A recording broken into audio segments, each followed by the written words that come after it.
नमः श्रीवर्धमानाय निर्धूतकलिलात्मने सालोकानां त्रिलोकानां यद्विद्यादर्पणायते यद्विद्यादर्पणायते।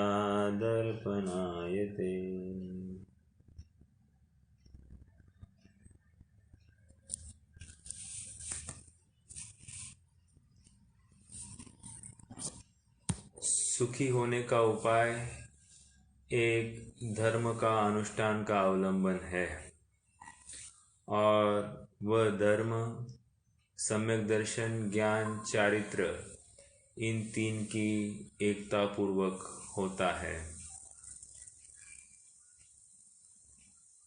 जीव ने सर्वप्रथम सम्यक दर्शन को प्रकट किया। सम्यक दर्शन को प्रकट करके ज्ञान में विशेष निर्मलता लाने हेतु वहाँ पर बाह्य अवलंबन रूप शास्त्रों का पठन पाठन रहा, लेकिन एक शुद्धात्मा को ही ध्याता रहा। और अब आगे चारित्र अधिकार में इस जीव को एक तो शुद्धोपयोग ही उपादेय है, ऐसा होते हुए भी पूर्ण देर वहाँ पर स्थिरता नहीं पाई जा रही है। इसलिए इस जीव को बहिरंग माध्यम से भी स्थिर करने हेतु यहाँ पर कुछ बाह्य चिन्हों द्वारा उसको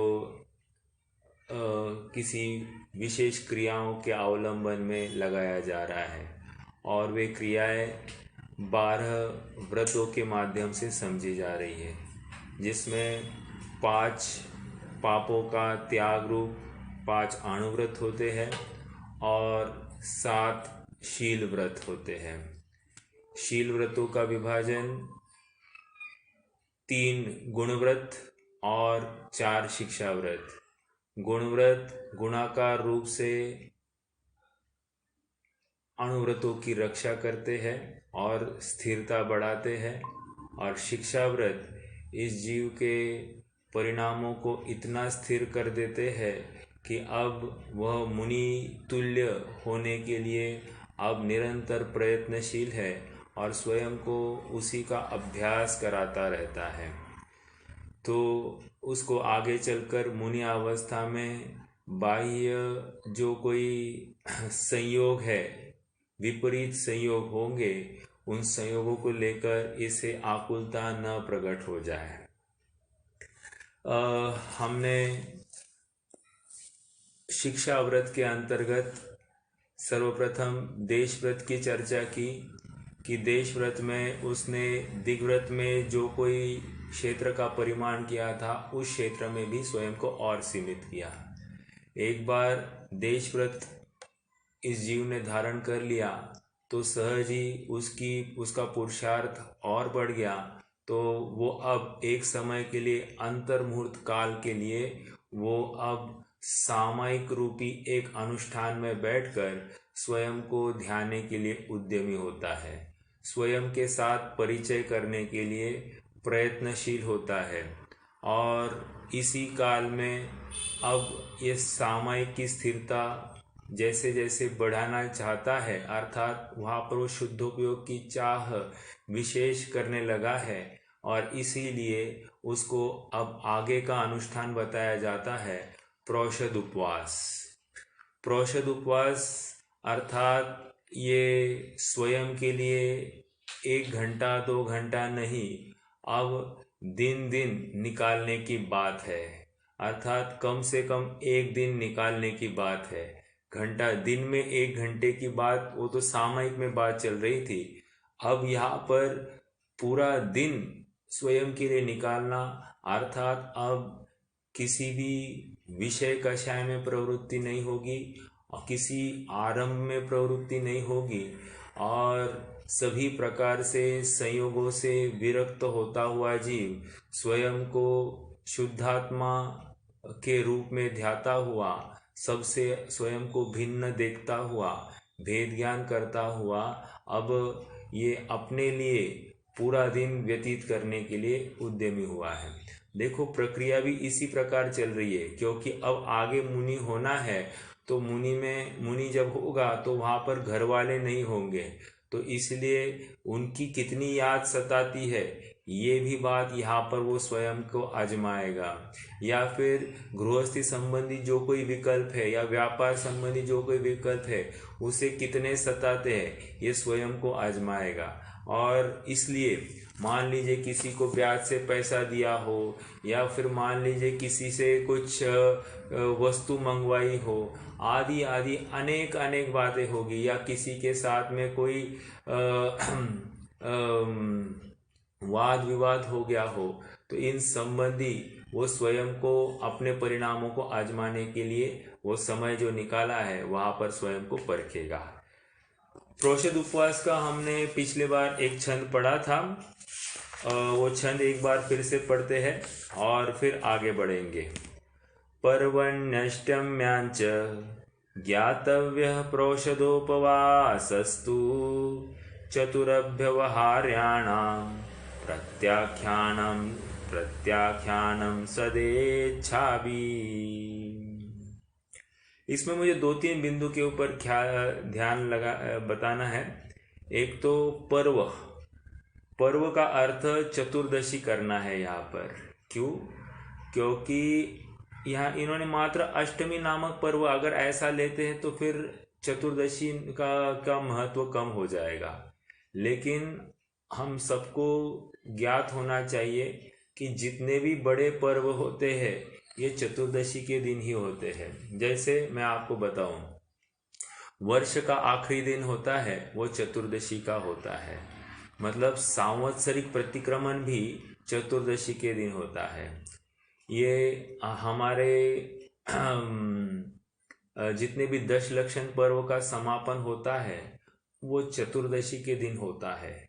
जैसे फॉर एग्जाम्पल अनंत चतुर्दशी, भाद्रपद का जो 10 लक्षण पर्व है उसका भी समापन चतुर्दशी के दिन होता है। और जितने भी जैसे चातुर्मासिक प्रतिक्रमण भी होगा चतुर्दशी के दिन होता है। कहने की बात यह है कि ये बड़े दिन माने गए हैं। तो बड़े दिन मतलब विशेष पर्व की महती वाला ये दिन माना गया है, इसलिए पर्व का अर्थ यहाँ पर चतुर्दशी ऐसा भी विद्वानों ने किया है। ये एक बात आ गई। दूसरी बात, सदेच्छा भी ऐसा शब्द यहाँ पर है, इसका एक पाठांतर भी मिलता है, सदा इच्छा भी, सदिच्छा नॉट सदा, सदिच्छा। ये सदेच्छा है, इसकी संधि होगी सदा इच्छा। ओके, और सदिच्छा मतलब वहां पर सदिच्छा का अर्थ वहां पर भावना भाना है, तो सदिच्छा नहीं लेना, सदेच्छा लेना है। ठीक है, एक मिनट, मैं जस्ट कंफर्म करूं। हाँ, सदिच्छा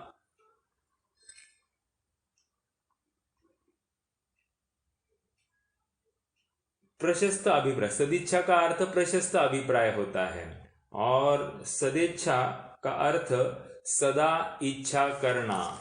अब ये किसकी इच्छा करेगा? ये पर्व की इच्छा करेगा, अर्थात अष्टमी चतुर्दशी के दिन प्रोषद उपवास को ध्याने की इच्छा निरंतर करेगा। एक महत्वपूर्ण शब्द है सदा इच्छा करना।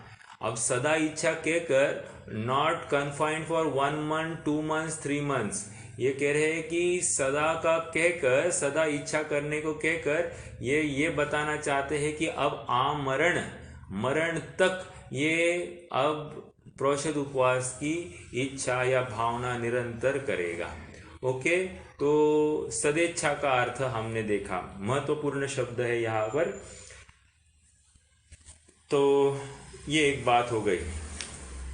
और हमने 4 आहार की चर्चा की थी, उसमें अशन मतलब दाल भात रोटी आदि। ओके, फिर दूसरा पेय में क्या आया?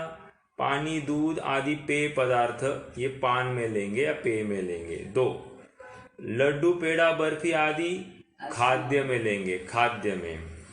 और चाटने योग्य जो पदार्थ है, रबड़ी, श्रीखंड आदि, इनको लेय में लिया गया है।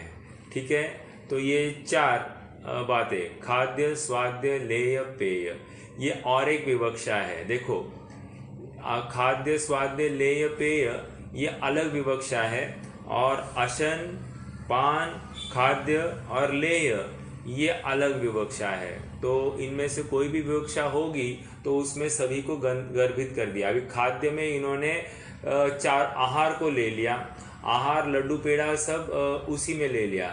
स्वाद्य में लड्डू पेड़ा लिया। लेय में जो हमने अभी देखे थे, क्या देखे थे, इलायची, सुपारी। हाँ, इलायची, सुपारी ले लो, या फिर रबड़ी आदि चाटने योग्य पदार्थ, उसको भी लिया जाता है। और पेय मतलब पान ही लेना।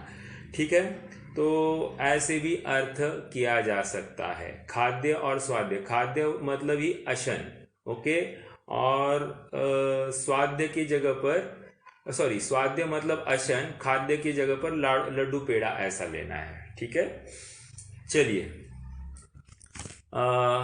ये एक श्लोक हो गया। अब थोड़ा सा आगे बढ़ते हैं। इसमें और एक बात कहने योग्य रह गई। एक तो यूजुअली करने योग्य तो उपवास ही है, ओके, अष्टमी चतुर्दशी के दिन। लेकिन जैसे जैसे काल बदलता गया, आचार्यों ने इसकी परिभाषा में थोड़ा सा चेंज भी लाया है। जैसे उन्होंने ये भी कहा कि अनुपवास भी करता है या एकाशन भी करता है। मतलब तीन बातें हुई, एक तो उपवास, फिर दूसरा अनुपवास, और तीसरा एकाशन। अब व्हाट इज अनुपवास? अनुपवास मतलब जल पीना, भोजन नहीं करना लेकिन जल पीता है, ओके, तो अनुपवास की बात हो गई। और एकाशन मतलब एक समय आहार करता है। ऐसी भी विवक्षा आई है, तो हमको यथा योग्य समझना चाहिए। तो तीन विवक्षाएं, उपवास, अनुपवास और एकाशन, ऐसा प्रोषद उपवास का की चर्चा कर रहे हैं। हालांकि अब 2-3 छंद आगे जाकर ये फिर से प्रोषद उपवास की परिभाषा फिर से बताने वाले, एक नए एंगल से बताएंगे। अभी तो एक नॉर्मल कि प्रोषद उपवास मतलब अष्टमी और चतुर्दशी के दिन निवृत्त हो जाएगा, ओके, सभी आरंभ परिग्रह से यह निवृत्त हो जाता है। ठीक है, हाँ बोलिए ना भैया। उनोदर इसमें कहीं नहीं आएगा ना? हाँ बराबर, तो उनदर ये तप इसमें नहीं लिया जाएगा, वो तप है। और यहाँ पर ये शिक्षा व्रत है। तो शिक्षा व्रत में हालांकि निश्चित रूप से भूख से कम ही खाने की, मतलब अब मान लीजिए सप्तमी के दिन वो भोजन करेगा, मतलब सुबह की बेला में वो भोजन करेगा। तो जब भोजन करेगा उस समय भूख से कम खाएगा ही खाएगा। हालांकि और एक बात बताओ, आपने अच्छा हुआ इस बिंदु को उठाया, ये जीव जो है ना भूख से कम ही खाता है, भूख से ज़्यादा कभी खाता ही नहीं है ये जीव। क्यों? क्योंकि इसको तो अब स्वाध्याय आदि में प्रवृत्ति करनी है। ज़्यादा खाएगा, वो पेट जितना भर जाएगा तो उतनी निद्रा आने की संभावना ज़्यादा हो जाती है। इसलिए गरिष्ठ नहीं खाना, भूख से कम खाना, ये सब बातें यहाँ पर लागू हो जाती है। लेकिन उसको शिक्षा प्रोषद उपवास व्रत नहीं, वो तो एक नॉर्मल उसका एक रूटीन जॉब है कि वो ऐसे ही अमल करता ही करता है। उसको अलग से, क्योंकि ब्रह्मचर्य अनुव्रत की रक्षा के में वो बात सब गृहित हो जाएगी। क्योंकि ज़्यादा खाएगा तो भी ब्रह्मचर्य में घात हो जाता है, ऐसा भी है। तो इस प्रकार वो निरंतर अपने लिए जागृति बनाए रखने के लिए भूख से कम खाता है, षट रस का अवलंबन करता है, रस परित्याग की बात है। तो ये सब बातें वो बिल्कुल उनका निरंतर उसका क्रियाकांड कहे या यत्न चलते ही रहता है। ठीक है, अब देखिए अब अगला छंद देखते हैं। और एक बात बता दूं, ये उपवास जब यहाँ पर कह रहे हैं तो रात्रि में बना हुआ भोजन का तो त्याग होता ही होता है, और मात्र आहार का त्याग नहीं समझना, वहाँ पर अन्य पदार्थों का भी त्याग समझना चाहिए। ओके, तो उपवास का अर्थ नॉट ओनली लिमिटेड और कन्फाइंड टू भोजन, लड्डू पेड़ा या कोई पानी आदि तरल पदार्थ या फिर चाटने के पदार्थ, इनको भी यहाँ पर गर्भित समझना चाहिए। ओके, अब अगले छंद की तरफ बढ़ते। 107 नंबर का छंद है। अब उपवास के दिन क्या नहीं करना चाहिए उसकी बात यहाँ से बताएंगे। पंचानां पापानां मलङ्क्रियारम्भगन्धपुष्पाणां स्नानाञ्जननस्यानामुपवासे परिहृतिं कुर्यात्। फिर से एक बार, पंचानां पापानां, पापा ना पढ़ना, मलंक्रिया ऐसे पढ़ेंगे, मलंक्रिया नॉट अलंक्रिया, मलंक्रिया रंभगंधपुष्पाणां स्नानाञ्जननस्यानामुपवासे मुपवासे परिहृतिं कुर्यात्। देखो क्या कह रहे हैं, संधि देखते हैं। पंचानाम 1, पापानाम 2, अलंक्रिया ठीक है, आरंभ, वो रंभ है ना, रंभ उसके पहले आरंभ, गंध पुष्पाणाम, स्नान, सेकेंड लाइन, स्नान अंजन, नस्यानाम उपवासे मुपवासे में से उपवासे निकाला, परिहृतिम कुर्यात्,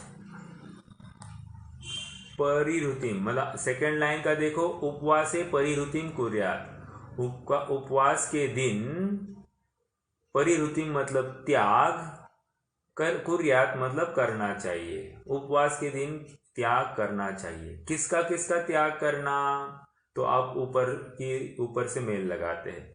पंचानाम पापानाम, 5 पापों का त्याग करना।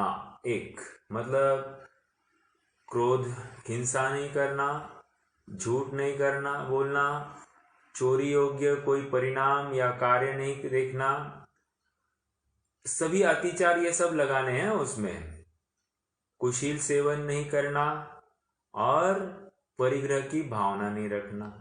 तो ये सब 5 पापों का पूरी परिहृतिम कुर्यात् मतलब त्याग होता है। आगे अलंक्रिया मतलब अलंकार मतलब जो कोई गहने आदि है, गहने का वो उपभोग नहीं करता है, अर्थात पहनता नहीं है। हाँ, इसमें इतना ले सकते हैं कि जैसे क्षेत्र के अनुसार जिस क्षेत्र में स्त्रियों के लिए विशेष, कि जहाँ पर वो शादीशुदा का जो लक्षण है, ऐसे मंगलसूत्र आदि जो पहनते हैं तो उसमें विरोध नहीं है, लेकिन उसके अलावा अपने सौंदर्य के बढ़ाने हेतु ऐसे कोई भी अलंकार आदि का ग्रहण नहीं किया जाएगा। ओके, तो अलंक्रिया। आरंभ, अब आरंभ मतलब यथा योग्य लगा लेना कि पुरुष होगा तो व्यापार आदि संबंधी क्रियाओं का जो आरंभ है उससे, या स्त्री या महिला होगी तो गृहस्थी संबंधी जो कोई क्रियाएं हैं उन सब आरंभों से वह निवृत्त हो जाता है। ओके, आरंभ। फिर गंध, गंध मतलब घ्राणेंद्रिय का विषय है। कह रहे हैं कि सूंघने योग्य ऐसे कोई पदार्थ वो अब शरीर को नहीं लगाएगा जिससे सुगंध आ जाए। बहुत बार होता है ना कि थोड़ा गर्मी के दिन होंगे तो पसीना आता है, तो पसीना जब पसीजता है तो लोग क्या करते हैं, परफ्यूम आदि का सेवन करके वो दुर्गंध ना आए इसके लिए उसका उपयोग करते हैं। तो यहाँ पर कह रहे हैं कि नहीं, गंध नहीं लगाना। क्यों नहीं लगाना? क्योंकि आप थोड़ा सोचिए, ये लॉजिकल बात है कि ये शिक्षा व्रत है।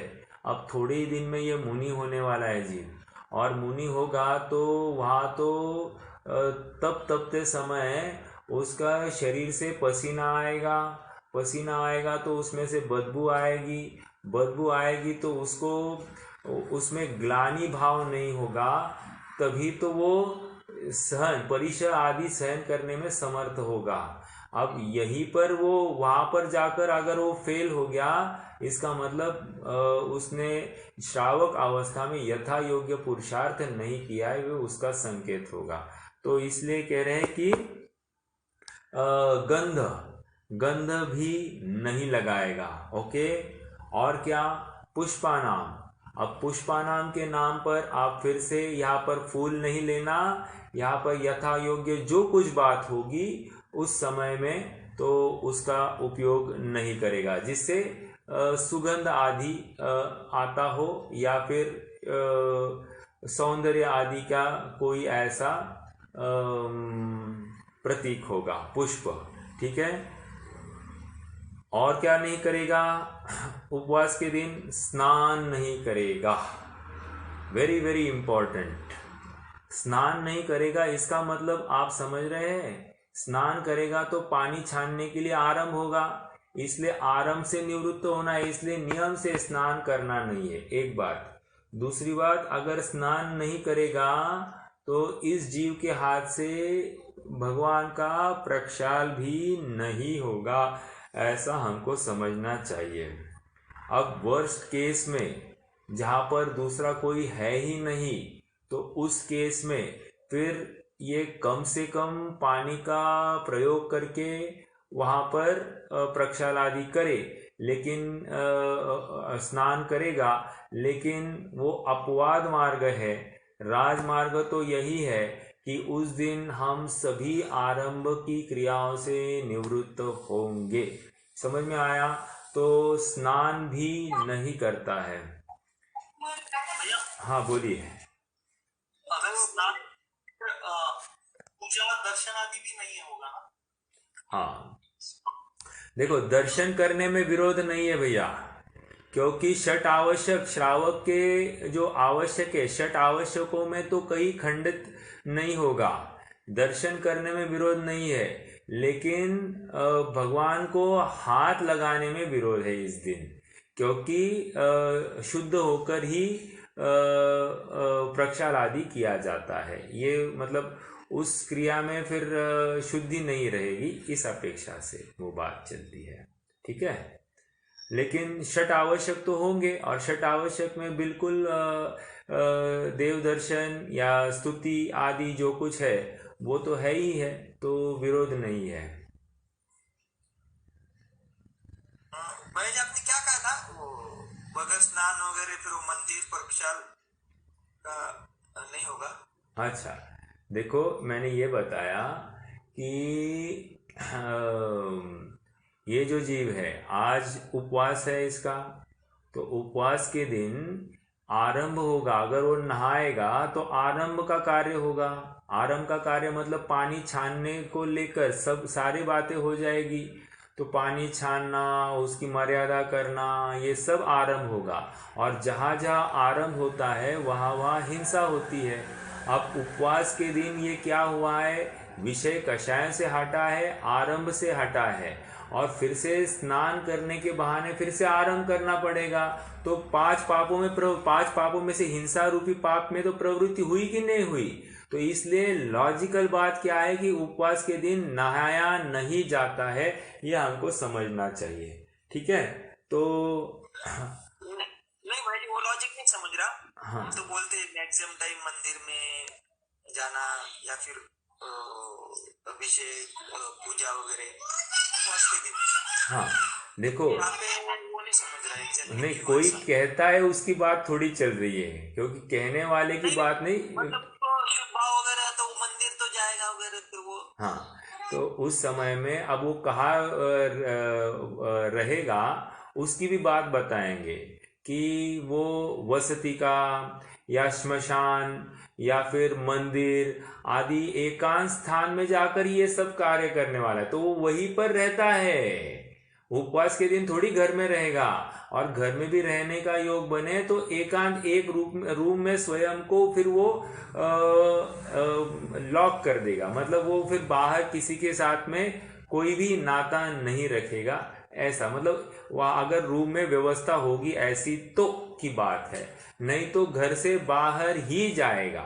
क्योंकि घर में रहना अर्थात घर संबंधी फिर से आसक्ति का कारण बन जाता है, और इसको जाना है वन की तरफ। तो वन में या घर त्याग करना है तो ये नियम से घर छोड़कर ही कहीं दूसरी जगह जाएगा, ऐसा ही ज्यादा योग्य लगता है।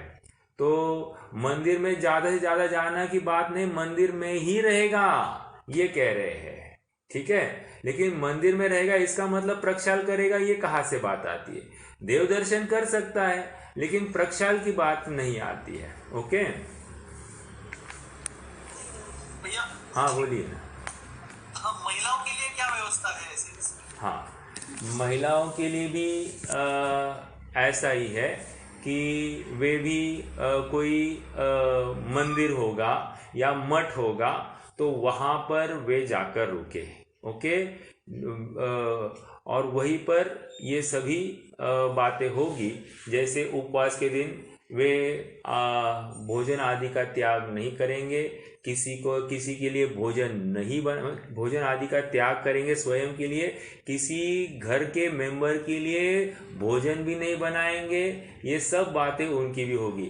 यदि छोटा बच्चा होगा उस महिला का जो दूध पीता होगा तो उसको दूध तक नहीं पिलाती है, उस भूमिका में वो कार्य नहीं होता है, ये समझना है। फिर हम करें कि नहीं करें, उस भूमिका में वो कार्य नहीं होगा। फिर अगर आपका राग नहीं टूटा है तो आपको वहां से ऊंची भूमिका नहीं धारण करनी है। क्यों ऐसा, मतलब इसका आधार क्या है। जैसे ये नारद और रुद्र की जो उत्पत्ति है ये मुनि और आर्जिका के संयोग से ही होती है। तो आर्जिका का ऐसा आता है कि जैसे ही गर्भधारणा हो जाती है तो 9 माह तक तो किसी श्रावक के मतलब मठ में या आर्यिकाओं के संग में भी चलते हैं या ब्रह्मचारी के रूप में चलेंगे। लेकिन जैसे ही प्रसूति हो जाती है इमीडिएटली उस बच्चे का किसी के हाथ में सौंप कर इमीडिएटली वे फिर से आर्य का दीक्षा धारण करती है। तो ये उतना भी राग टूट जाता है। तो इसलिए मैं कह रहा हूं कि ये मतलब महिलाओं में भी इस प्रकार से बच्चे का क्या होगा ये आदि कुछ बातों का विकल्प नहीं रहेगा, वे वहां से निकल जाते हैं। तो जैसे पुरुषों के लिए है वैसे इनके लिए एप्लीकेबल है। एकांत स्थान ही घर छोड़कर ही रहेंगे, और मठ आदि होते हैं मंदिर आदि होते हैं वहां पर वे रहेंगे। या फिर ऐसा भी हो सकता है कि कोई आर्यिकाओं का संघ आया होगा वन में, तो उस संघ के समीप जाकर भी रहे तो भी कोई हर्जा नहीं है। अगर इनको पता चले तो उनके पास समीप उनमें घुल मिलने की बात नहीं है, समीप जाकर रहे तो भी हर्जा नहीं है। ओके, आगे बढ़ना है। चलिए, तो क्या स्नान नहीं करते हैं, एक बात ये हो गई। अंजन मतलब जो आंख में जो सुरमा जो कुछ लगाते हैं ये अंजन भी नहीं लगाएंगे। ओके, और क्या है, नस्याना मतलब कोई सूंघने की वस्तु होगी। जैसे तापकीर आदि कुछ होते हैं जिससे थोड़ी सी नाक भी क्लीन रहता है आदि। ऐसी कोई भी सूंघने की वस्तु है वो सूंघने की वस्तु का भी प्रयोग नहीं करते हैं। नस्यानाम उपवासे, उपवासे परिरुतिम, परिरुतिम मतलब त्याग होता है, कुर्यात करते हैं, ठीक है, त्याग करते हैं। उपवास के दिन इन सब बातों का त्याग होता है। मतलब पंचानाम पापानाम में पांचों पापों का त्याग कहकर वहां पर भोजन आदि भी नहीं ही होता है। ये लॉजिकली बात इस सूत्र में से निकल के आ रही, श्लोक में से निकल के आ रही है। हाँ भाभी जी बोलिए। नत्य यानी नाक में तेल आदि डालते हैं, उसको नत्य बोलते हैं। अच्छा, ओके ओके ओके, सूंघने की बराबर, लेकिन यहाँ पर सूंघना आदि, ओके। तो नाक के माध्यम से जो कुछ क्रिया होगी उसको यहाँ पर लेना है। नस्य, अगर आयुर्वेद की भाषा देखते हैं तो वहाँ पर नाक में तेल आदि डालने की बात है, बिल्कुल सही है। लेकिन यहाँ पर सूंघने का रूप में यहाँ पर किया है। एक मिनट मैं यहाँ भी देखूँ।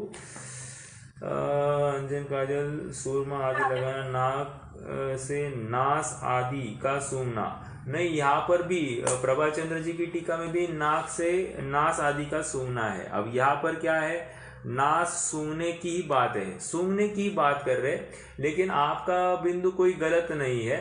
उसमें नस्य में तेल आदि भी डालते हैं तो कोई प्रॉब्लम नहीं, वो भी उस दिन उस भी आराम से भी निवृत्त होगा, कोई प्रॉब्लम नहीं, ठीक है।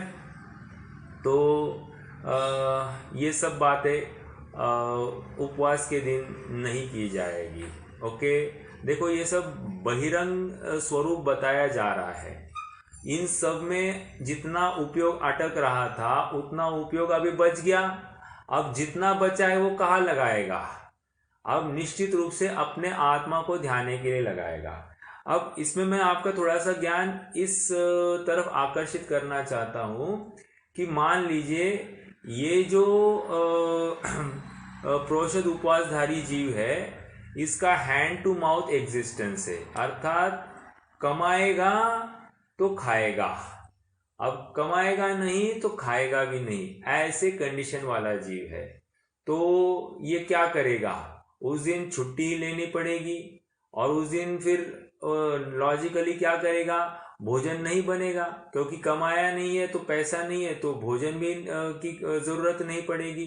तो इसलिए वो ऐसा जीव भी प्रोषद उपवास धारण करता है तो खान पान का कोई विकल्प ही नहीं रहेगा, तो वो स्वयं के लिए समय दे सकता है, ज्यादा देर के लिए दे सकता है। ये बात वहां से भी फलित हो रही है, क्योंकि कमाएगा तो अपने आप फिर से थकान होगी, आदि आदि सब बातें हैं। तो इसलिए सभी कार्यों से निवृत्त होना है, ओके। हाँ जी, तो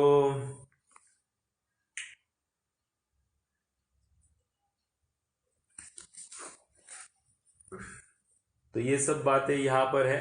देखो इसमें सदासुखदास जी की टीका में यहाँ पर उपवास का प्रयोजन बता रहे हैं। उपवास इंद्रियों का मद मारने को, सदासुखदास जी की टीका है पेज नंबर 165। उपवास इंद्रियों का मद मारने को, इंद्रियों का विषय में गमन रोकने को, काम भाव को जीतने को, प्रमाद आलस्य आदि रोकने को, निद्रा नष्ट करने को, आरंभ आदि से विरक्त होने को, परिश, देखो एक एक का बहुत बड़ा पेटा है, मतलब परिश कहा गया, आरंभ आदि से विरक्त होने, परिश सहने की सामर्थ्य बढ़ाने को, धर्म के मार्ग में नहीं चिगने को, दृढ़ता बढ़ाने को, जिह्वा इंद्रिया मतलब रसना इंद्रिया तथा उपस्थ इंद्रिया अर्थात काम वाली इंद्रिया को दंड देने को किया जाता है उपवास। समझ में आया? मतलब विषय वासनाओं से हटने के लिए, परिश आदि सहने की सामर्थ्य बढ़ाने के लिए उपवास का अंगीकार किया जाता है और रसना इंद्रिय का त्याग होता है। Very very logical. आप देखिए ना, एक दिन भोजन नहीं किया है, उसके अगले दिन भी ना ऐसा खाने का विशेष भाव नहीं होता है, और जिसको होता है फिर समझना चाहिए कि उसकी आसक्ति अभी भी पड़ी है। वो तो अपने अपने अभिप्राय को पकड़ने की बात है कि हमको खाने की, जैसे मान लीजिए अब आज पहले दिन उपवास का धारणा हुआ और फिर उपवास के पश्चात पारणा होता है और पारणा में कोई अच्छी चीज बनेगी, कोई मस्त से एकदम मान लीजिए रबड़ी या फिर पेड़ा आदि या फिर और कोई तेल की चीज या घी की चीज बन जाएगी, तो स्निग्ध पदार्थ जाने से उपवास का जो लंघन जो हो गया है शरीर का, वो पूरा ऑयलिंग हो जाए, ऐसा अगर उसने अभिप्राय धारण किया है तो वो दृष्टि यथार्थ नहीं है, उसको उपवास नहीं कहा जाएगा, उसको लंघन कहा जाएगा। ओके। और अभी भी विषयों से हटा नहीं है, आसक्ति घटी नहीं है, इसलिए उपवास नहीं माना जाता है। और उपवास की परिभाषा हम सब जानते हैं, कषाय विषयाहारो त्यागो यत्र विधीयते उपवासः स विज्ञेयम शेषम लंघनम विदु। ओके।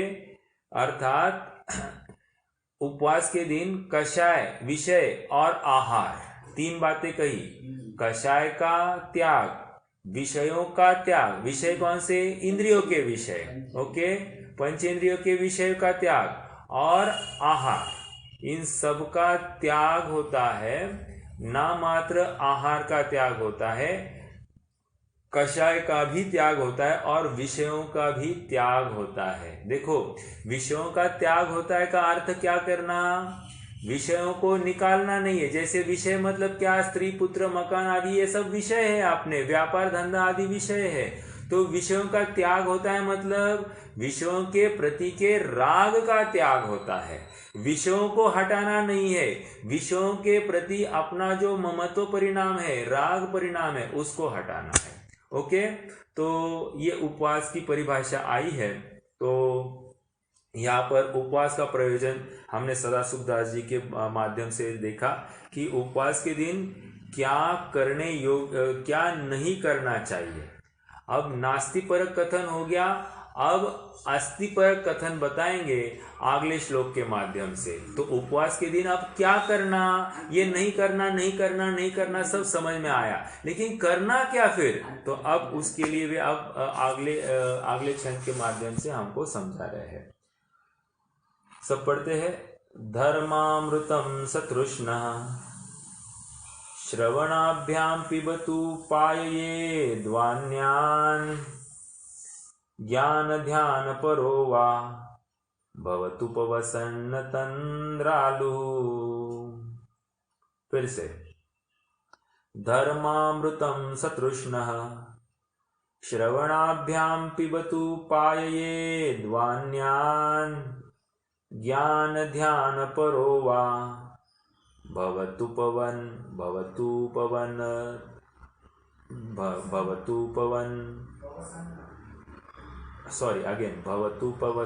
तंद्रालु, भवतुपवसन्न तंद्रालु। तंद्रालु ये किसी आलू की बात नहीं चल रही है। तंद्री, तंद्री मतलब क्या? प्रमाद। ओके। तो तंद्री का त्याग करना है उपवास के दिन। तंद्री मतलब आलस्य का त्याग होगा, अतंद्रालु। ठीक है, देखो एक मिनट।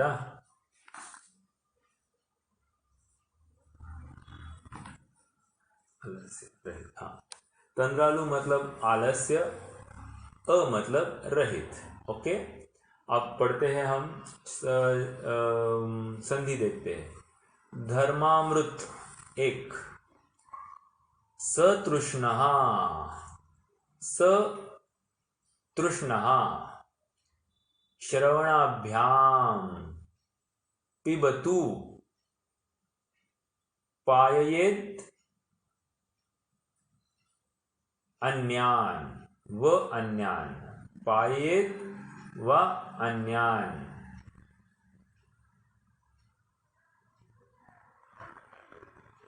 ज्ञान ध्यान परो वा भवति उपवसन अतंद्रालु, भवती उपवसन अतंद्रालु। उपवसन मतलब उपवास करने वाला व्यक्ति। ओके, अतंद्रालु अर्थात कह रहे हैं कि आलस्य से रहित। तंद्रालु मतलब आलस्य, अतंद्रालु मतलब आलस्य से रहित। तो उपवास करने वाला व्यक्ति आलस्य से रहित है। हमने सामायिक में भी ऐसी कुछ बातें देखी थी। तो क्या क्या देखे थे? परिचेतव्यम, प्रसन्न धिया, याद आ रहा है? अनल सेन, आया याद? अवधान युक्तेन, ये सब विशेषण वहां पर भी जोड़े थे। मतलब सामायिक में भी जो कोई स्फूर्ति थी, उत्तेजना थी, जो धगश थी, वो हमको उसके प्रीति मतलब उस क्रिया संबंधी जो प्रीति है, रुचि है, उससे दिखाई देनी चाहिए। और रुचि वो कैसे प्रसन्न चित्त होकर रुचि होती है, मरे मन से रुचि नहीं होती है। जैसे किसी बच्चे को बोला बेटा पढ़ो, और वो ऐसे ही पढ़ रहा है एकदम पेल होकर, तो क्या है? हम कहते अरे प्रसन्न चित्त होकर पढ़ो, जरा स्फूर्ति से पढ़ो। तो कोई भी कार्य जो प्रवृत्ति, और उसके बजाय उसको कह दो अभी गेम खेलनी है, तो फटाफट एकदम वो उसमें रुचि पूर्वक प्रसन्न चित्त से प्रवृत्ति करता है। तो जैसी प्रवृत्ति वहां पर हुई है, वैसे ही कह रहे कि यहाँ पर अपने आत्मा को साधने के लिए ऐसी ही प्रवृत्ति होनी चाहिए। उपवास करने में प्रवृत्ति भी ऐसे, और अभी यहाँ पर अस्थिपरक कथन की बात चल रही है। तो अस्थिपरक क्या कह रहे? धर्मामृतम, धर्म रूपी अमृत को सतृष्णवान, सतृष्ण मतलब अत्यंत उत्कंठा पूर्वक। सतृष्णा मतलब यहाँ पर ये नहीं कह रहे हैं कि तृष्णा मतलब प्यास, तो अत्यंत प्यासा होकर, ऐसा लगाइए, पॉजिटिव वे में इसको भी लगाइए कि अत्यंत प्यासा होकर, तृष्णावान होकर धर्म रूपी अमृत को सुनकर, श्रवण करके पिएगा। पिबतु, पिएगा, महत्वपूर्ण शब्द पीना है। पीना मतलब सुनना ही नहीं, वो अंदर लेना, अर्थात अपने आत्मा में उसके भावों को उतारना। ओके, तो पिबतु। अब इतना ही नहीं कह रहे, पायेद अन्यान। पायेद अन्यान मतलब स्वयं पीना, और हमको जो जो मिलने आएंगे उनको पिलाना। जैसे आप मंदिर में बैठा है जी, ओके, तो प्रोषद उपवास धारण करके मंदिर या मठ में बैठा है, तो कोई मिलने आ गया, मंदिर में दर्शन के लिए आते होंगे, तो जब सहज देख लिया तो बस मिलने आ जाएंगे। मिलने किसके लिए? वो एक जय जिनेन्द्र करने के लिए, एक साधर्मी है आदि। तो फिर उनके साथ भी क्या चर्चा होगी? क्या भाई कैसे हो? नहीं नहीं, ऐसा नहीं करेगा। अब उनसे भी जो धर्म की बात पड़ी है, जो सुनी है, उसी को उनके साथ में शेयर करेगा। पायेर अन्य, दूसरों को भी धर्मामृत को ही पिलाना, स्वयं भी धर्मामृत रूपी तृष्णावान होकर स्वयं पीना और दूसरों को पिलाना। अब देखो आगे क्या है, सेकेंड लाइन, ज्ञान ध्यान परोवाह, अर्थात ज्ञान और ध्यान, परह अर्थात ज्ञान एवं ध्यान में लवलीन होना। मतलब देखो मुनियों का भी क्या काम है? ज्ञान ध्यान तपोरक्त, कहा ये बात कोई बताएगा? ज्ञान ध्यान तपोरक्त के लक्षण, गुरु के छठा सातवां श्लोक। हाँ, इसी ग्रंथ में नौवा श्लोक है। गुरु नहीं, सातवां श्लोक होगा, नहीं विषयाशावशाती, तो बराबर 10वां श्लोक है। 11वां श्लोक से वो गुणों की चर्चा हो गई, 10वां श्लोक है। तो कह रहे हैं कि ज्ञान ध्यान तपोरक्त, तो ये भी यहाँ पर देखो मुनि तुल्य हो रहा है ये उसकी तरफ संकेत है। ये शिक्षा जो अर्जन कर रहा है, ज्ञान और ध्यान में ही प्रवृत्ति। ज्ञान मतलब शास्त्राभ्यास करना, जिनवाणी जिन वचनों को ही सुनना, समझना और उसी का अवधारण करना और ध्यान करना। जैसे ही जिनवाणी सुनी, हमारे कषाय अत्यंत मंद होते हैं। अत्यंत मंद होने के बाद में यदि उससे आत्मा की धगश विशेष लगती है तो आत्मानुभव भी हो सकता है। यथार्थ धर्म ध्यान इस जीव का हो सकता है। ज्ञान ध्यान परो, अर्थात परो मतलब अत्यंत लवलीन होना, उसमें तन्मय होकर पूरा उसमें झकझोर के अपना ये कार्य करना। ठीक है। ज्ञान ध्यान परोवा भवती उपवसन्न तंद्रालु, उपवास के दिन ऐसा कार्य इसके माध्यम से होता है। कौन सा कार्य? धर्मामृत को तृष्णावान होकर ग्रहण करना, दूसरों को वही सुनाना और विशेष रूप से ज्ञान और ध्यान में लवलीन रहना, ये कार्य अस्थिपरक इनके होते हैं। देखो, अब अस्थिपरक जब कह रहे हैं, अपने आप नास्ति की बात इसमें गर्भित ही हो गई। फिर अब विषयों में कहाँ रमेगा, आरंभ में कहाँ रमेगा? नहीं रमेगा। तो ये दोनों तरफ से इन्होंने इसकी संधि बिठाई है। एक निश्चय परक कथन करा, एक व्यवहार परक कथन किया। निश्चय से आत्मा में स्थिरता और व्यवहार से फिर विषयों से हटना, ये सभी बातें एक साथ साथ चलती है, आगे पीछे नहीं होगी। ओके। इसका अपन थोड़ा सा एक शब्दार्थ भी देखते, कुछ विशेष है क्या। उपवास करने वाला गृहस्थ निरालसी होता हुआ ज्ञान के अभ्यास में तथा धर्म ध्यान में तत्पर रहता है। अति तृष्णावान होकर कर्ण इंद्रिया द्वारा धर्म रूप अमृत का स्वयं पान करता है। वह अन्य भव्य जीवों को धर्म रूप अमृत का पान कराता है। ये कैसे होगा, थोड़ा सा समझाता हूँ। मान लीजिए कोई मिलने आए, ये तो एक बात हो गई। ये कोई प्रवचनकार होगा तो सभा भी चलती होगी, तो सभा इस रूप से कोई मिलने आए तो उनको भी इन्हीं बातों का ज्ञान कराएगा। तो इसलिए मतलब इसमें प्रवचन दे सकता है, इसमें कोई विरोध नहीं दिखाई देता है। मतलब शास्त्र पठन पाठन करना और पठन पाठन करवाना, ऐसा कार्य हो सकता है। इसको आरंभ में नहीं लिया है, इसको विषय में नहीं लिया है, ये बिल्कुल हो सकता है। हाँ, किसी को सलाह देना, ये इससे काम नहीं होगा, फिर वो विषय में प्रवृत्ति का कारण बनेगा, क्योंकि कृत कारित अनुमोदन इन सबसे त्यागी होना है।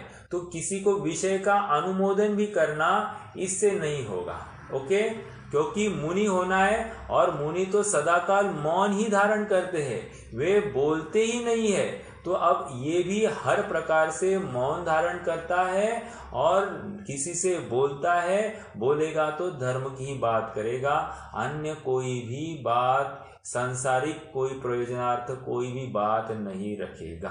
देखो कितने विकल्पों से हट गया है। जैसे फॉर एग्जाम्पल, मुझे किसी ने एक XYZ की एक खबर दी।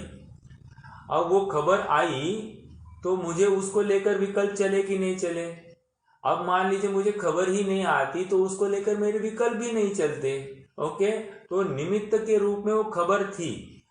इसी प्रकार यहाँ पर कह रहे हैं कि किसी से अननेसेसरी कोई बात करना, उसके लिए नवीन खबर मिलना और नवीन खबर को लेकर अपने उपयोग को उतने समय के लिए अन्य जगह पर भ्रमाना, ऐसा होता है। और ये बिल्कुल नहीं चाहता है कि मैं अपने उपयोग को भ्रमाऊं। ओके, एक बात तो ये हो गई।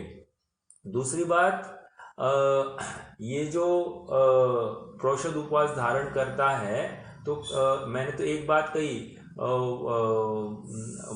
मंदिर में जाएगा या फिर एकांत वसति का ऐसी कुछ होगी वहां पर रहेगा, या मठ में रहेगा, या फिर ये श्मशान में भी जाता है या वन में भी जाता है।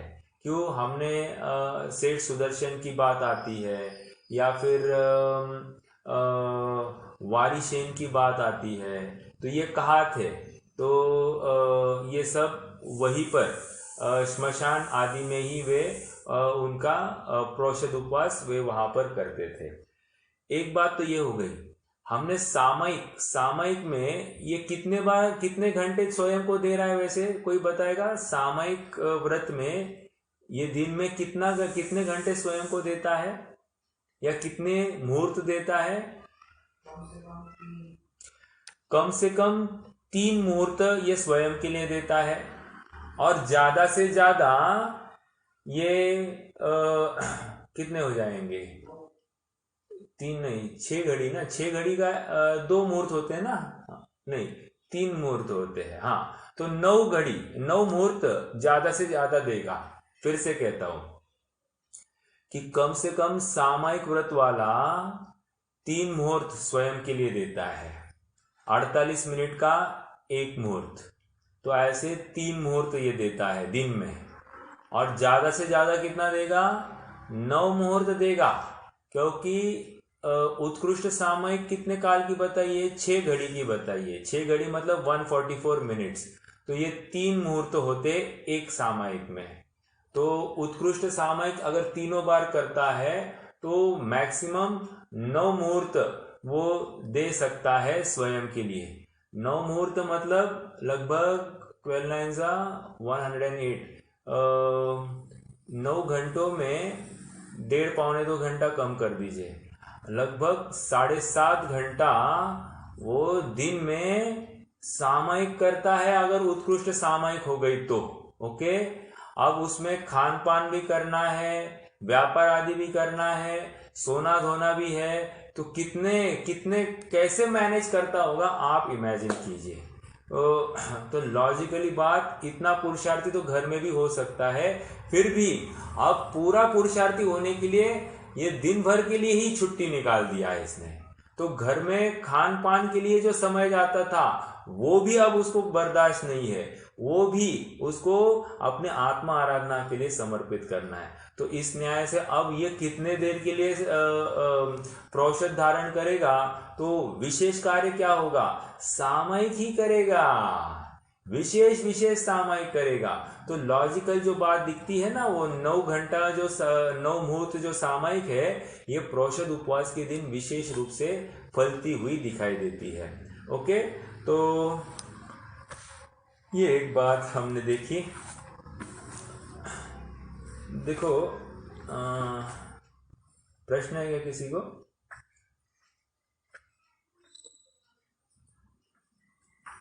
हाँ, बनारसी दास जी ने भी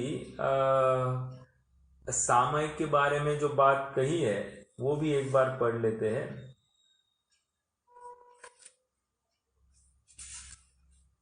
देखिए, जो अरिमित्र समान विचारे, आरत रौद्र को ध्यान निवारे, संयम सहित भावना भावे, सो सामायिक वंत कहावे। जो अरिमित्र समान विचार, आरी मतलब शत्रु और मित्र में समता धारण करता है, आर्त ध्यान और रौद्र ध्यान ये दोनों नहीं करता है, और संयम की ही निरंतर भावना भाता है, ऐसा सामयिक प्रतिमा वाला जीव होता है। वो प्रतिमा है या व्रत प्रतिमा में, सामयिक में यही कार्य होता है। अब प्रोषद प्रतिमा में क्या होता है?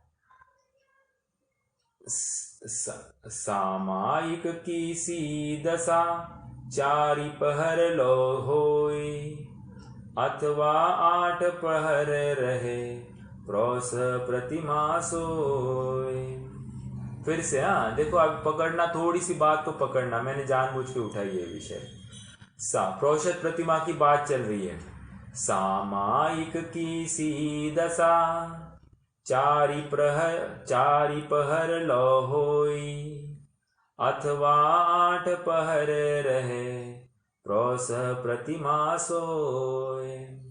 एक शब्द यहां पर आया है, सामयिक की सी दशा। सामयिक की सी दशा अर्थात सामयिक जैसी दशा प्रोषद उपवास में लेगा। मतलब यहां पर विशेष रूप से दिन भर करेगा क्या? तो सामयिक ही का अनुकरण करेगा, सामयिक का ही अनुष्ठान निरंतर ज्यादा समय के लिए इसका होगा। और इसलिए मैंने बताया अभी कि वो 3 मुहूर्त जो उत्कृष्ट एक समय के सामयिक का काल है, ये प्रोषद उपवास के दिन ज़्यादा युक्त दिखाई देता है। ओके, ये एक बात हो गई। दूसरी बात, इस छंद में उन्होंने प्रोषद उपवास का काल भी बताया है। काल में इन्होंने 4 पहर, 8 प्रहर,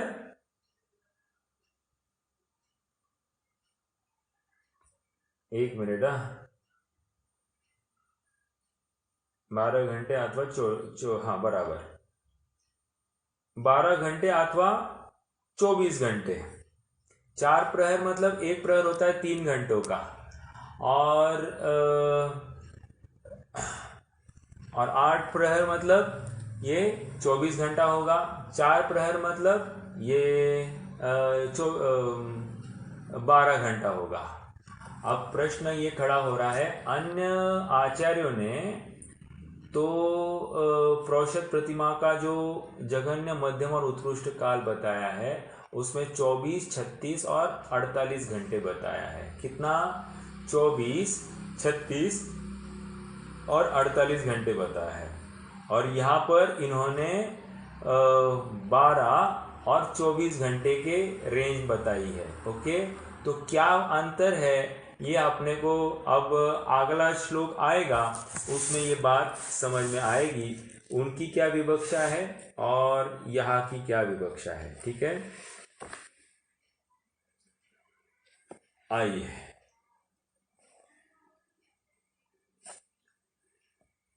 चतुराहार विसर्जन मुपवास प्रोषद सकृद भुक्ति सप्रोषधोपवासो यदुपोषारंभमाचरति। पढ़ते हैं फिर से एक बार।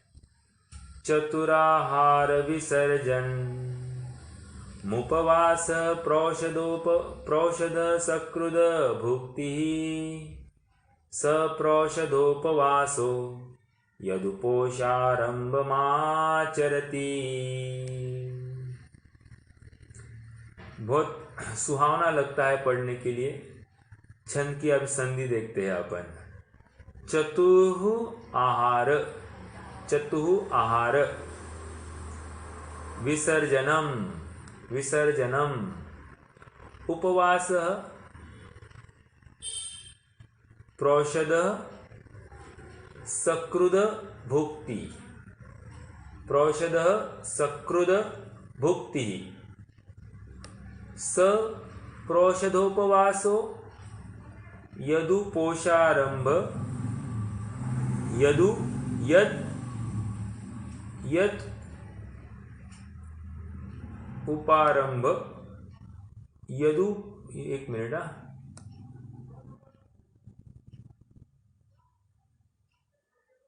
यदु उपोष्य, बराबर, यदु उपोष्य आरंभम आचरति। फिर से लास्ट, यत उपोष्य आरंभम आचरति। ओके, अब देखते हैं क्या अर्थ है। चतुराहार विसर्जन, चतुः मतलब 4, हमने देखा अश्नम, खाद्य, लेय और पेय। देखो भैया, पहले लिखा था खाद्य, स्वाद्य, लेय और पेय, यहाँ पर अशन, खाद्य, लेय और पेय ऐसे लिखा है। इसी टीका में आगे पीछे अलग अलग शब्दों का उच्चारण किया है, कोई बात नहीं। अशन मतलब ही यहाँ पर स्वाद्य लिया गया है। ओके, तो चतुराहार, 4 प्रकार के आहार का क्या? विसर्जन, विसर्जन मतलब त्यागना। ओके, उपवास, उसको उपवास कहेंगे।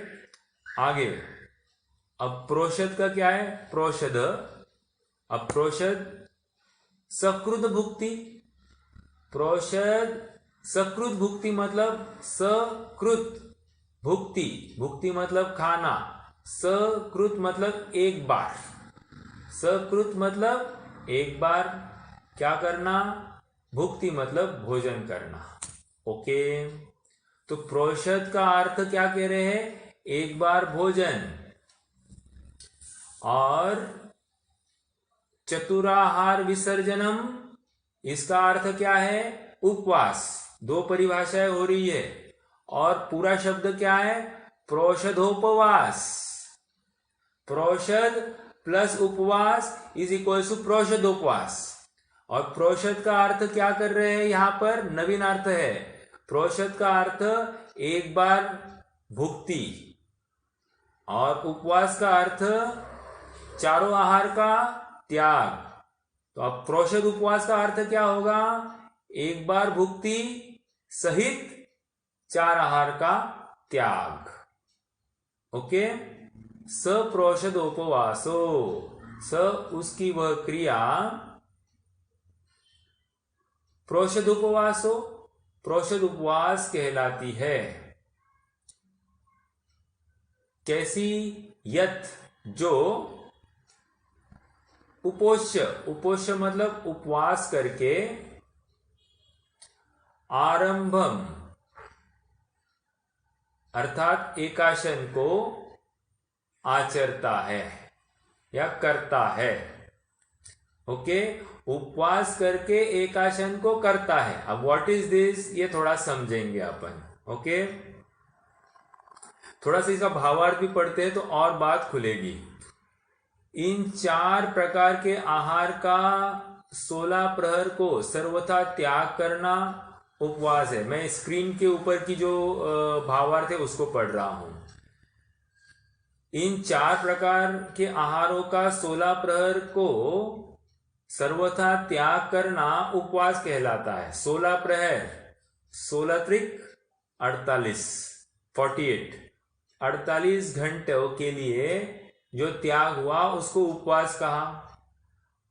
और दिन में एक बार भोजन करना प्रोषद या एकाशन कहलाता है, तथा आदि अंत में एकाशन और बीच में उपवास करना अर्थात 16 प्रहर के लिए चारों आहारों का सर्वथा त्याग करना प्रोषद उपवास कहलाता है। अब ये थोड़ी सी बात मैं समझाऊंगा। देखो, अपन सप्तमी है, सप्तमी के दिन मान लीजिए इसका भोजन का समय है 9:30-10 बजे। ओके, 9:30 बजे लेते हैं अपन। 9:30 बजे भोजन के लिए बैठेगा तो 9:30 बजे भोजन करके एक मान लीजिए पौना घंटा इसका भोजन चला, 9:15 तक। ठीक है, 9:15 के बाद में थोड़ा सा बर्तन आदि मांजने होंगे, जो कोई क्रिया होगी, एक उसमें आधा घंटा जाएगा, 11:15 हो जाएंगे। ठीक है, अब 11:15 मान लीजिए, मैक्सिमम 11 अपन मान लेते हैं। 11 बजे ये पूरे कार्य से निवृत्त हुआ। याद रखना, हमने भोजन खत्म हुआ वो टाइम हमने नहीं गिना है, हमने जब सभी आरंभों से भी निवृत्त हुआ है वो टाइम गिना है। अर्थात बर्तन आदि मांजना, जो कोई, अभी कोई महिला होगी या पुरुष अकेला होगा, व्हाटएवर द केस में भी, कोई भी सिचुएशन हो सकती, हम कुछ भी, हमको मानकर ही चलना होगा कि कोई नहीं है घर में, तो उस केस में क्या करेगा। तो फिर ये 11 बजे मान लीजिए निवृत्त हुआ। अब 11 बजे निवृत्त हुआ, अब ये चला जंगल की तरफ, मतलब एकांत स्थान में, जहां जाना है, मंदिर जाना है, मठ में जाना है, या फिर श्मशान जाना है, जंगल जाना है, जहां जाए। ओके, तो ये जंगल की तरफ चला। जंगल की तरफ जाएगा, पहले संधि काल होगा। संधि काल मतलब वो 12 बजे की सामयिक होगी। ओके, दोपहरी वाली सामयिक हो जाएगी। ओके, उसके बाद में फिर शास्त्र अभ्यास आदि आदि सब तत्व चिंतन आदि करेगा। अब शाम की बेला आ गई, तो शाम में तो अब भोजन करना नहीं, सप्तमी की दिन की बात चल रही है, तो शाम में कुछ खाना नहीं है। तो सप्तमी यहाँ पर ये शाम में सामयिक आदि करेगा। ओके, अब सामयिक करने के बाद में रात्रि हो गई है, लाइट की कोई व्यवस्था नहीं है, अर्थात अब पढ़ना बंद हो गया, अब शास्त्र अभ्यास नहीं करेगा।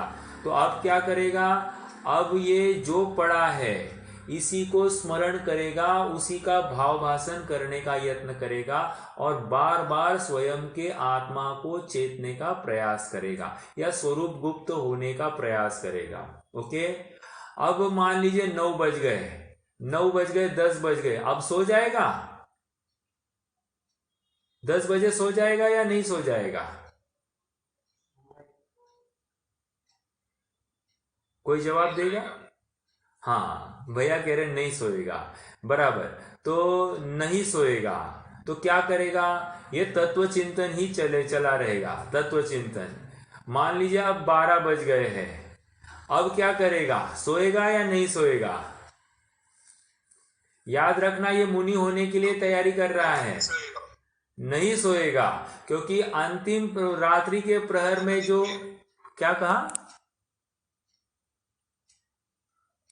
2 बजे तक नहीं सोएगा। अच्छा आपने टाइम बता दिया, ठीक है।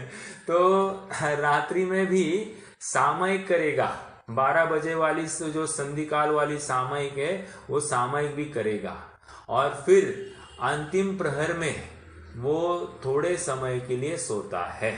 ओके, तो जैसे भैया कह रहे कि 2 बजे, तो 1:30-2 बजे जैसे ही है वो सो जाएगा। अब 3-3:30 बजे फिर से उठ जाएगा, उठकर फिर से ये तत्व चिंतन में लगेगा। सुबह जो संधि काल होगा उस समय सामयिक होगी। फिर जो कोई 1 मिनट, आवाज आ रही है मेरी?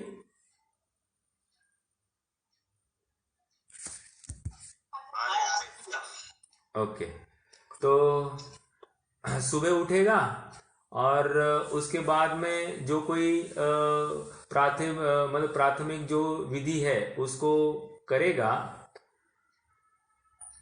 प्राथमिक विधियों को करेगा, और फिर इमीडिएटली वो तत्वचिंतन स्वाध्याय आदि में फिर से रत हो जाएगा। फिर पूरा दिन सामयिक और तत्वचिंतन ही चलेगा। रात्रि आएगी, अष्टमी के दिन की बात चल रही है, सप्तमी की रात्र पूर्ण हो गई, मतलब सप्तमी मतलब अष्टमी की रात्र है एक्चुअली, और अष्टमी का पूरा दिन ऐसे ही चलेगा। अष्टमी की रात्रि और नवमी की रात्रि प्लस सुबह वो सब हो जाएगा। फिर अब ये इसने कितने बजे सभी आरंभ परिग्रह का त्याग किया था, 5 पापों का? अपन ने 11 बजे, सप्तमी को 11 बजे। तो अब ये जो उसने धारणा किया था, धारणा मतलब सप्तमी के 11 बजे उसने धारणा किया, और अब नवमी के 11 बजे तक ये कहाँ रहेगा? जंगल में रहेगा, या जहां पर गया है वहां पर रहेगा। तो वहां धारणा, और वहां से पारेगा, अर्थात उपवास को पारेगा, और फिर से अब लौट रहा है घर की तरफ। ओके, घर की तरफ लौटेगा। अब आएगा, यहाँ पर जो कोई होगा शुद्ध होगा, बाकी सब विधियां होगी, आहार की व्यवस्था करेगा। करने के बाद में जो त्यागियों को, व्रतियों को देने की भावना भाएगा, उनको अगर निमित्त या योग मिले तो उनको आहार दान आदि करेगा, और फिर स्वयं ग्रहण करेगा। तो निष्कर्ष के रूप में सप्तमी के दिन हो रहा है एकाशन, ओके, अष्टमी के दिन हो रहा है पूर्ण उपवास, और नवमी के दिन फिर से क्या हो रहा है? एकाशन हो रहा है। याद रखना, उपवास 2 बार नहीं भोजन होगा नवमी के दिन, नवमी के दिन भी एकाशन होगा, तभी उसको प्रोषद कहेंगे। अब प्रोषद, उपवास, प्रोषद, इन सब को मिलाकर ये हुआ प्रोषद उपवास।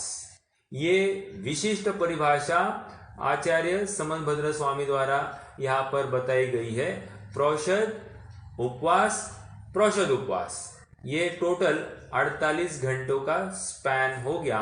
जहां पर पूरा निरंकार रहा वहां पर उपवास कहेंगे, और 48 घंटे के जस्ट पूर्व जहां पर धारणा किया था उसके पूर्व उन्होंने आहार लिया था सप्तमी के दिन, और नवमी के दिन उन्होंने पारणा किया। तो उस समय में भी वहां पर देव दर्शन करने के पश्चात, देखो अभी मान लीजिए थोड़ा सा नवमी के दिन का विचार करते हैं। 11 बजे आया है जीव, स्नान आदि करेगा, 11 बजे तो वहां से निकला था जंगल से, या घर पे पहुंचते पहुंचते आधा घंटा तो कम से कम जाएगा, 15-20 मिनट, आधा घंटा पकड़ते हैं। 11:30 बजे आएगा, 11:30 बजे क्या है, मान लीजिए नहा लिया, अब क्या करेगा, 11:45 12 बज जाएंगे। 12 बजे तो फिर से क्या है, सामायिक का काल है, तो सामायिक करेगा। ओके, सामायिक करेगा तो पॉसिबली कितना काल होगा, 12:30, 1 भी बज सकता है, 1 बज गए। अब 1 के बाद में वो थोड़ा फ्री हुआ, अब मान लीजिए घर पर कोई नहीं होगा, बाजार से कुछ चीज लाएगा, उस चीज को फिर से उससे भोजन आदि बनाएगा, फिर तब जाकर 3:30-4 बजे उसका भोजन होगा, और फिर से उस क्रिया से निवृत्त होता हुआ, मतलब नवमी के दिन उसका एक ही टाइम भोजन संभवित है, और ऐसा ही होना चाहिए, तब उसको प्रोषद उपवास कहेंगे। सप्तमी, अष्टमी और नवमी ऐसे ही हमको 13, 14 और 15, ओके, तो ऐसे हमको दोनों का समझना चाहिए। इसमें ऐसा भी हो सकता है कि हमने तो सप्तमी का एग्जाम्पल लिया, हो सकता है वो सप्तमी के दिन उसने धारणा किया, अष्टमी के दिन उपवास, नवमी के दिन भी उपवास, और 10वीं के दिन रिटर्न आया, ऐसे भी हो सकता है। शक्ति प्रमाण उसको जैसा आनंद आ रहा है वैसे वो प्रयास करेगा, क्योंकि शिक्षा व्रत है, ऐसा बिल्कुल संभव है कि ये इस प्रकार से भी प्रवृत्ति कर सकता है। ओके, काफी समय हो गया है, कुछ प्रश्न है तो आप प्लीज नोट कीजिए, अपन कल लेंगे। 9:15 हो गए तो काफी आपको तभी बन जाएगी, ठीक है। जिनवाणी स्तुति।